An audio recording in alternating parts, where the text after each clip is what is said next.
তো hey boys, welcome to my new blog. আর আজকে যাচ্ছি আমরা শরৎচন্দ্রের বাড়িতে। হাওড়ার দেউলটিতে অবস্থিত শরৎচন্দ্রের বাড়ির নাম সবাই শুনেছ। আর ঠিক দুপুরের পাঁশকুড়া লোকাল ধরে এখন আমরা যাচ্ছি শরৎচন্দ্রের বাড়ি। আর হাওড়া জেলার ঘোরার জায়গার মধ্যে অন্যতম জায়গা হলো বিখ্যাত কথাশিল্পী শরৎচন্দ্র চট্টোপাধ্যায়ের বাড়ি। আর সেই বাড়ি দেউলটিতেই অবস্থিত। আর হাওড়া স্টেশন থেকে খড়গপুর বা মেচেদা অথবা পাঁশকুড়া লোকাল ধরে দেউলটি চলে এলে ঠিক 1 নম্বর প্ল্যাটফর্মের পাশ দিয়ে এই বাজারে যাওয়ার রাস্তাটা চলে গেছে। এই রাস্তাটার পাশেই দাঁড়িয়ে থাকবে কিছু টোটোগুলো শরৎচন্দ্র চট্টোপাধ্যায়ের বাড়ি বললেই নিয়ে চলে যাবে। আর এখানে নিয়ম হচ্ছে যতক্ষণ না টোটো পুরোপুরিভাবে ভর্তি হচ্ছে ততক্ষণ যাবে না। আর ভাড়া লাগে মাত্র 20 টাকা। আর যদি প্যাসেঞ্জার ভর্তি না হয় তখন একজনকেই 100 টাকা দিতে হবে। আর আমি নেমে পড়েছিলাম শরৎ মোড়ে। এই শরৎ মোড় থেকে কিছুটা হেঁটেই যাওয়া যাবে শরৎচন্দ্র চট্টোপাধ্যায়ের কুঠি। আর এটিই হলো হাওড়ার দেউলটিতে অবস্থিত শরৎচন্দ্র চট্টোপাধ্যায়ের কুঠি। আর এখন শীতকালে প্রচুর টুরিস্টরা এখানে পিকনিক এবং শরৎকুঠি দেখতে আসে। আর ঠিক মাঘ মাসের সরস্বতী পুজোর পর থেকেই এইখানে শরৎ মেলা শুরু হয়ে যাবে। গতকাল ছিল শরৎচন্দ্র চট্টোপাধ্যায়ের মৃত্যুবার্ষিকী, সেই উপলক্ষে এখানে আসা হয়েছে। পরে শুনে নেব গাইডের কথোপকথন। এটা ওনার লেখার ঘর ছিল। সামনে চেয়ারটা লক্ষ্য রাখুন, চেয়ারটা বসতেন, টেবিলে খাতা রাখতেন। আর সোজা যে জানলাটা দেখতেন, জানলাটা খোলা থাকতো। রূপনারায়ণ নদী ক্ষেত্রে বইত। 2 নম্বর রাখে লক্ষ্য রাখুন, সাদা সুতো যে কাঁচটা বাঁধা ওনার জুতো আছে। ইজি চেয়ারে কনে লক্ষ্য রাখুন ওনার লাঠি। আর ইজি চেয়ারে ওনার নিচে যে মৃত্যু শয্যা ছবিটা দেখছেন শরৎচন্দ্রের যেটা পক্ষের স্ত্রী হিরণময়ী দেবী। শরৎচন্দ্রের মৃত্যুর পরও উনি এই বাড়িতে 23টা বছর কাটিয়েছিলেন। কাছাকাছি যাও। এটা বৈঠকখানা ছিল। এখানে বসে বিপ্লবীদের মিটিং হতো। ডান দিকে একটা ঘড়ি চলছে, লক্ষ্য রাখুন 100 বছর আগের ঘড়ি। ওটা গড়গড়া তামা খেতেন। তার পাশে ওটা ভালসেট রেডিও।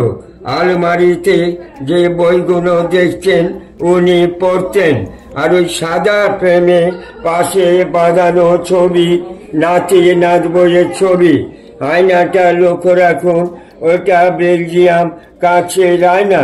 সোফাটায় উনি বসতেন। এটা বৈঠকখানা ছিল। এখানে নেতাজি এসেছিলেন 2 বার।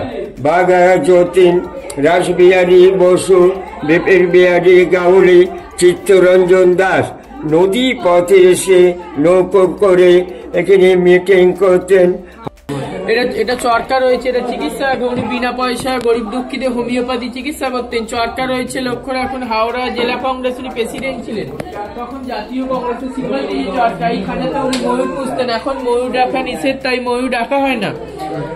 আমার নাম টুবাইপতি। আমরা বংশ পরম্পরা ধরে বাড়ি দেখাশোনার দায়িত্বে রয়েছে। আমার সাথে যোগাযোগ করতে হলে আমার যোগাযোগের নাম্বারটি হলো 8537998629। যারা রূপনারায়ণ নদী ধরে পিকনিক ও হোমস্টের জন্য যোগাযোগ করতে পারেন।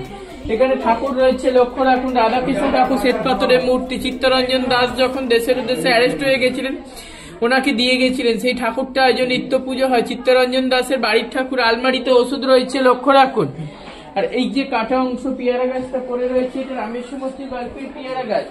আর সামনের পুকুরে ছিল কার্তিক গণেশ 2টো মাছ, রুই আর কাতলা। উনি নাকেতে সোনার নোলক পরিয়ে রেখেছিলেন। উনি যখন দুপুরে খাবার দিতেন, কার্তিককে ডাকলে কার্তিক আসতো, গণেশকে ডাকলে গণেশ আসতো। এইটা সিমেন্টের ঠেক। পেয়ারা গাছটাকে এর উপরে ঠেক দিয়ে রাখা ছিল। আর এর উপরে ছিল শরৎচন্দ্র চট্টোপাধ্যায়ের রুম। 2টো রুম ছিল এর উপরে। যেইখানে তিনি ঘুমোতেন এবং লেখালেখি করতেন।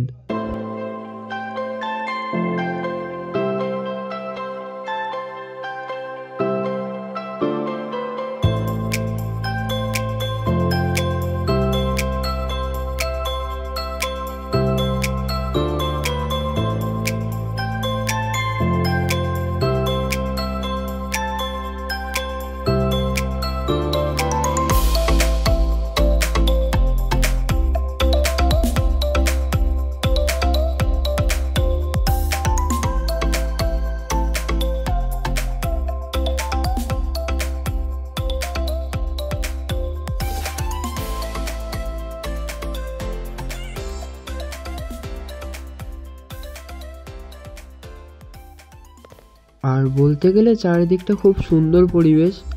আর এটাই হচ্ছে সেই রুমটা যেখানে বিছানাটা রয়েছে, এছাড়াও আরও আয়না রয়েছে, আরও বাড়তি জিনিসপত্রগুলো রয়েছে। তাছাড়া এইখানে বিভিন্ন রকমের আলমারি রয়েছে, আলমারির মধ্যে থাকা বই এবং কিছু ছবি রয়েছে। আর এই দিকে রয়েছে একটি দেয়াল ঘড়ি এবং তার একটি যুবক বয়সের ছবি।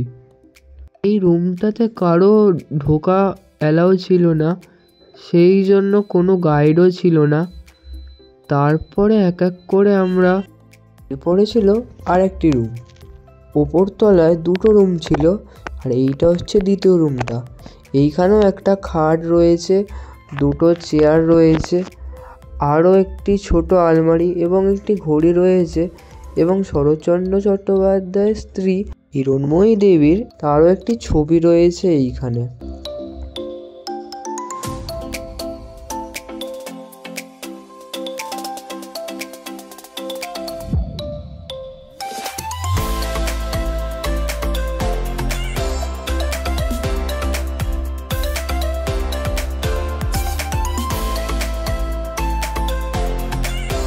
এরপরে বাড়ির পিছন দিকটাই ছিল ঘন বাঁশবাগান। এইখানে আরও বিভিন্ন রকমের গাছপালা রয়েছে, কিন্তু পিছন দিকের এই বাঁশবাগানটা ছিল পুরো বাড়িটাকে ঘিরে। আর বাড়ির নিচের দিকে নামার পর আরও বিভিন্ন রকমের কটা ছোটোখাটো ঘর ছিল। আর এই ঘরগুলো ছিল আগে থেকেই বন্ধ এবং পুরো নিস্তব্ধ। আর আমরা যাওয়ার পর এইদিকে 12টা বেজে গিয়েছিল, কিন্তু আজকে ভিড়ের পরিমাণটা মারাত্মক ছিল। এরপরে এই দিকটা রয়েছে বাড়ির সুন্দর একটি বাগান, আর বাগানটির পরে রয়েছে তার স্ত্রী হিরণময়ী দেবীর সমাধি।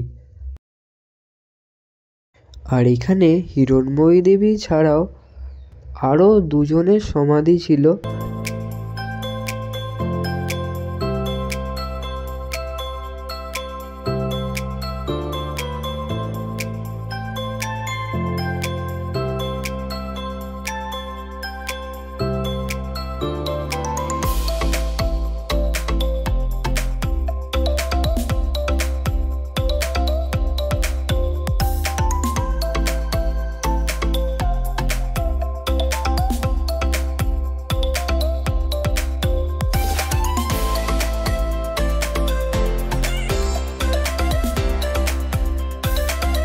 বাড়ির চারপাশটা কিন্তু খুবই সুন্দর, এবং যারা এই বাড়িটি দেখাশোনা করে তারাও কিন্তু খুব ভালোভাবে বাড়িটিকে গুছিয়ে এবং নতুন রূপে সাজিয়ে রেখেছে।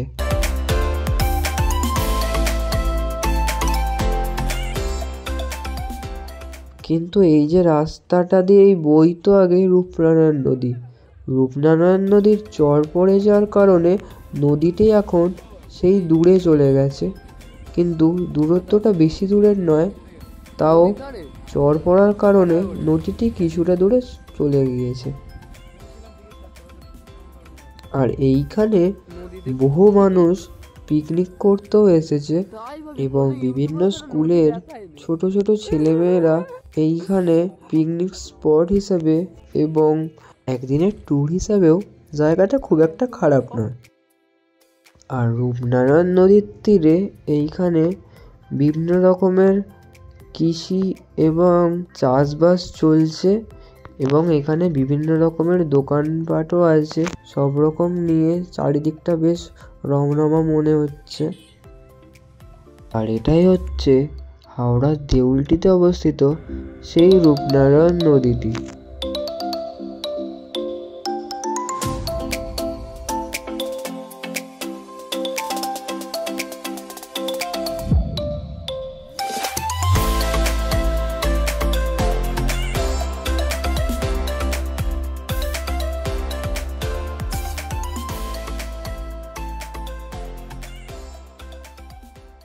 আর এই নদীর পাড়ের এই দিকটাতেও বিভিন্ন রকমের পিকনিক স্পট রয়েছে। আর এইখানে বিভিন্ন রকমের ছাউনি দিয়ে তৈরি করা আছে ঘর। আর বলতে গেলে নদীর তীরে রয়েছে প্রচুর চাষবাস। এইখানে ফুলকপি, ওলকপি আরও বিভিন্ন রকমের শাক চাষ করা হচ্ছে। এরপর টোটো ধরে চলে এসেছি দেউলটি স্টেশনে।